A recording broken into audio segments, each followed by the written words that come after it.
po sila sa umaga. Yan, araw-araw yan. Alas 5 pa lang. O, diba? Sila ni Pupo at si ni Charlotte. Ayan o, ganyan po. Nakakatawa silang tignan. Ano ba yan? Talaga naman. Kawawa naman si Pupo. Kala mo, laking aso. Ganyan po, oh. Ayan.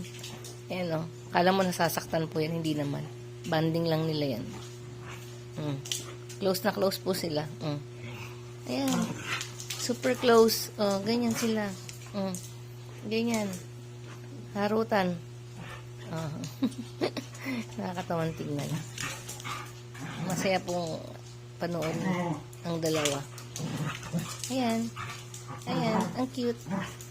Popo, Charlotte. Ay, hindi po.